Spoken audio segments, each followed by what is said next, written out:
What's going on, guys? Welcome back to the channel. So we have a couple of things that I wanted to discuss today.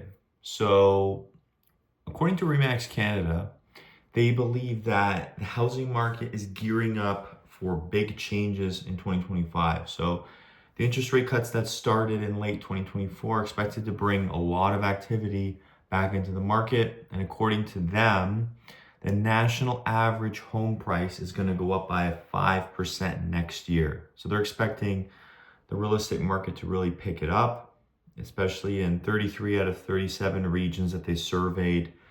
And this is obviously good news for first-time buyers who are waiting, for better borrowing conditions to jump in the market. And Christopher Alexander, who's the president of Remax Canada, said that while affordability is still a challenge, these rate cuts and changes to mortgage stress tests are giving buyers some relief, right? So more sales and a tight supply usually means rising prices, right? And obviously would be very beneficial to Remax Canada if prices start to take off next year, right? Of course. One sec. But now when we break it down by different regions, that's where things get interesting. So places like Victoria, Greater Vancouver, British Columbia, Edmonton, Alberta, and Halifax, Nova Scotia, they believe that those markets are going to be strong sellers markets, meaning that, prices are essentially going to be going up, right? Whereas places like Toronto and Ottawa, they're expecting balanced markets. And then places like Peterborough, Muskoka, Haliburton, Ontario, so effectively Cottage Country, Ontario is going to be a buyer's market, meaning there's going to be good opportunities for people to come in and get cheaper real estate, right? Prices could come down, and that's where the buying opportunities could be. Now, when I read this, it's possible, right? Anything's possible. That's kind of my, I guess, one of my beliefs in life, especially when it comes to different markets, is that prices could go up next year, right? We could get really deep interest rate cuts next year, which could allow the market to really start roaring up. We could also see a lot of people struggling next year, needing to sell their home. There could be a flood of inventory, and then people are going to have to decrease their prices to sell it. Let's say if they're really stressed out about debt, leading to prices coming down, which is possible. And so we really have to just wait and see what happens. And I think the thing that'll be to watch will be the economic data that gets released over the next year, right? Year and a half. Now, I think, the government's obviously thought about, the 30-year amortization, all the different changes that they brought in, with new builds. They're trying to really make it, you can tell like they're actively involved in not lowering, real estate prices. Like they almost want to prop up the real estate market, right? So we'll see what happens with that. And then the other thing I kind of wanted to talk about was effectively Canada's financial landscape, especially when it comes to credit and debt, right? So, some Canadians are feeling the relief, but of course, not everyone is feeling relief. And especially newcomers to Canada, right? New to Canada people who are using credit and new to credit products are actually facing a very tough scenario. So Equifax released a report recently that showed that these specific groups are struggling more with inflation and rising unemployment, right? So missed credit payments are on the rise, particularly for young people who have been only using credit for a few years.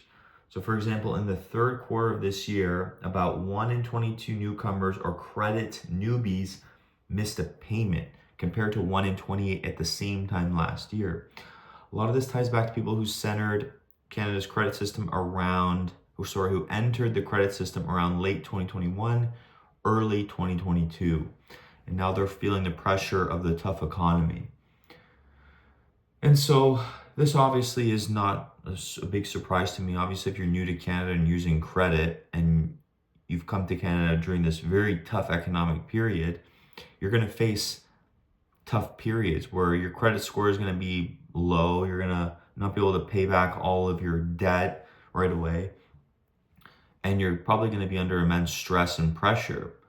And I think the fact that total consumer debt in Canada, this is something else, has reached $2.54 trillion in the third quarter of 2024. That's a 4% increase from last year, okay? Overall debt and consumer debt is really starting to climb. And not only that, we have credit card debt, which is starting to climb. Now, overall credit card debt has gone up by 9.4% over the past year. That's a pretty big jump in 1 year, right? And this is obviously mostly driven by population growth and people who can't pay off their balances in full, so they're chipping away at their debt. And that's concerning. Reading that, it does not look good if that continues to go up, especially if those people have homes that they might need to sell those homes to pay off that debt. Especially if it gets out of hand, right? That's definitely a possibility.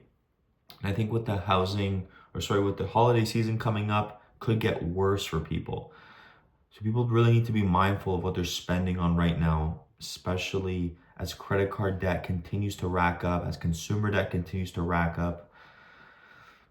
I read this kind of stuff and I'm like, does that information tell me that housing prices are going to skyrocket next year? No, actually, I read these two different articles and ideas and I'm like, well, to me that shows that housing prices can actually come down next year or just keep going sideways.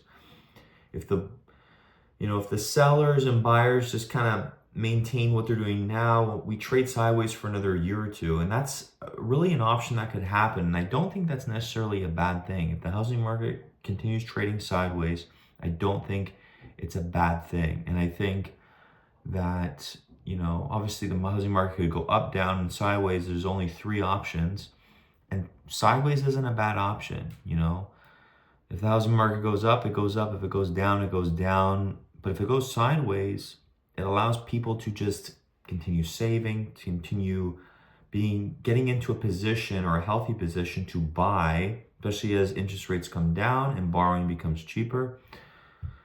But again, it all depends on economic data that comes out. And I'm going to be keeping my eyes on that information closely. So if you guys want to keep up to date on that stuff, please subscribe. And of course, like the video if you guys enjoyed it. And then I will see you guys in the next video. Take care.